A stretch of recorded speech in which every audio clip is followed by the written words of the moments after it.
ಸಚಿವ ಸತೀಶ್ ಜಾರಕಿಹೊಳಿ ಅವರ ಸಹೋದರಿಯ ಪತಿ ಹಾಗೂ ಬೆಳಗಾವಿ ವಿಭಾಗದ ಅಬಕಾರಿ ಇಲಾಖೆ ಹೆಚ್ಚುವರಿ ಆಯುಕ್ತ ವೈ ಮಂಜುನಾಥ್ ಅವರಿಗೆ ಬೆಳ್ಳಂಬೆಳಗ್ಗೆ ಇಡಿ ವಿಭಾಗ ಶಾಕ್ ನೀಡಿದೆ.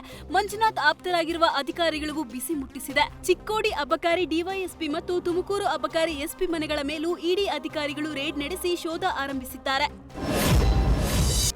ಸತೀಶ್ ಆಪ್ತ ವೈ ಮಂಜುನಾಥ್ ಮೇಲೆ ಇಡಿ ದಾಳಿ ಮಾಡಿರುವ ವಿಚಾರಕ್ಕೆ ಗೃಹ ಸಚಿವ ಪ್ರಿಯಾಂಕ ಖರ್ಗೆ ಪ್ರತಿಕ್ರಿಯಿಸಿದ್ದಾರೆ. ಇವು ರಾಜಕೀಯ ಪ್ರೇರಿತ ದಾಳಿಗಳು. ಮುಂದೆ ನಮ್ಮ ಮೇಲೂ ದಾಳಿಗಳಾಗಬಹುದು. ತನಿಖಾ ಸಂಸ್ಥೆಗಳು ಕೇಂದ್ರದ ಕೈಗೊಂಬೆಗಳಾಗಿವೆ. ಯಾವಾಗ ಬೇಕಾದರೂ ಚೂ ಬಿಡ್ತಾರೆ. ನಮ್ಮ ಮೇಲೆ ಐಟಿ ಇಡಿ ದಾಳಿ ಅಂತಲ್ಲ, ನಮ್ಮ ಮೇಲೆ ಏನು ಬೇಕಾದರೂ ಆಗಬಹುದು ಅಂತ ಪ್ರಿಯಾಂಕ ಖರ್ಗೆ ಗರಂ ಆದ್ರು.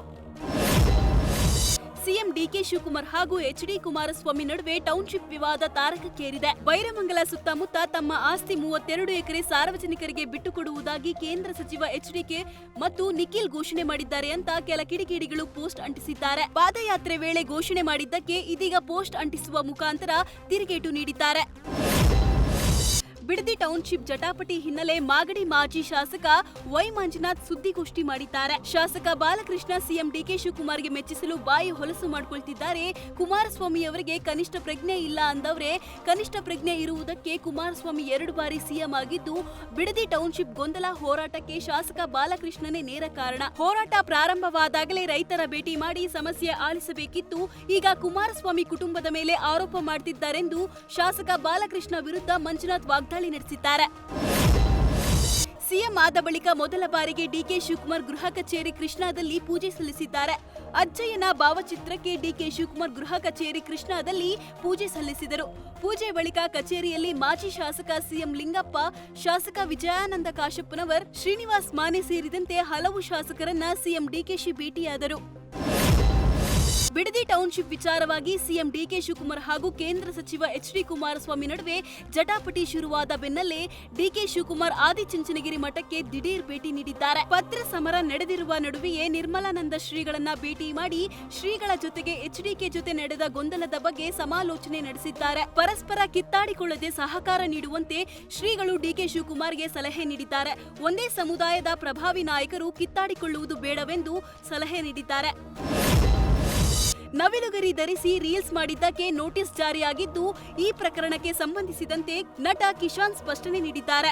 ನಿನ್ನೆ ನಮಗೆ ನೋಟಿಸ್ ಬಂತು. ಕೆಲ ವಿಷಯಗಳ ಬಗ್ಗೆ ನಮಗೆ ಬಿಡಿಸಿ ಹೇಳಿದರು.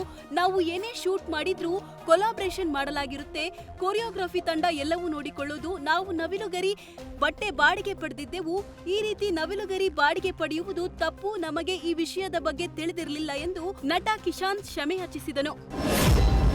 ದಾವಣಗೆರೆ ಜಿಲ್ಲೆ ಹರಿಹರದಲ್ಲಿ ಶಂಕಿತ ಉಗ್ರ ಬಂಧನ ಪ್ರಕರಣಕ್ಕೆ ಸಂಬಂಧಿಸಿದಂತೆ ಹರಿಹರ ಗ್ರಾಮಾಂತರ ಪೊಲೀಸ್ ಠಾಣೆಯಲ್ಲಿ ಶಂಕಿತ ಉಗ್ರ ಸೊಹೇಲ್ನ ವಿಚಾರಣೆ ನಡೆಸಲಾಗುತ್ತಿದೆ. ಇನ್ಸ್ಟಾಗ್ರಾಂನಲ್ಲಿ ಪಾಕ್ ಉಗ್ರರ ಜೊತೆ ನಿರಂತರವಾಗಿ ನೇರ ಸಂಪರ್ಕ ಹೊಂದಿದ್ರು.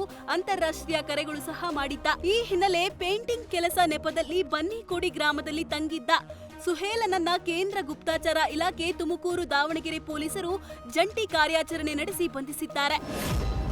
ಹಿಂದೂ ಸಂಘಟನೆ ಕಾರ್ಯಕರ್ತ ಸುಹಾಸ್ ಶೆಟ್ಟಿ ಹತ್ಯೆ ಪ್ರಕರಣಕ್ಕೆ ಸಂಬಂಧಿಸಿದಂತೆ ಕೆಲ ಮಹತ್ವದ ಸುಳಿವು ಸಿಕ್ಕಿವೆ. ಸುಹಾಸ್ ಶೆಟ್ಟಿ ಕೊಲೆ ಪ್ರಕರಣಕ್ಕೆ ಎನ್ಐಎಗೆ ಮಹತ್ವದ ಸುಳಿವು ಸಿಕ್ಕ ಬೆನ್ನಲ್ಲೇ ತನಿಖೆ ಚುರುಕುಗೊಳಿಸಿದ್ದಾರೆ. ನಿನ್ನೆ ಬಾಜಾಪೆ ಪೊಲೀಸ್ ಠಾಣೆಯಲ್ಲಿ ಬಿಸಿ ರೋಡ್ನಲ್ಲಿ 5 ನೋಟಿಸ್ ನೀಡಿ ವಿಚಾರಣೆಗೆ ಹಾಜರಾಗುವಂತೆ ಸೂಚನೆ ನೀಡಲಾಗಿತ್ತು. ಸೂಚನೆ ಮೇರೆಗೆ ಪ್ರಕರಣದಲ್ಲಿ ಪಿಎಫ್ಐ ನಂಟು ಹಾಗೂ ಫಂಡಿಂಗ್ ಬಗ್ಗೆ ಡಿವೈಎಸ್ಪಿ ರಾಜೀವ್ ಸಿಂಗ್, ಇನ್ಸ್ಪೆಕ್ಟರ್ ಮಲ್ಲಿಕಾರ್ಜುನ್ ಸೇರಿದಂತೆ 5 ತಂಡದಿಂದ ತನಿಖೆ ಮಾಡಿದ್ದಾರೆ.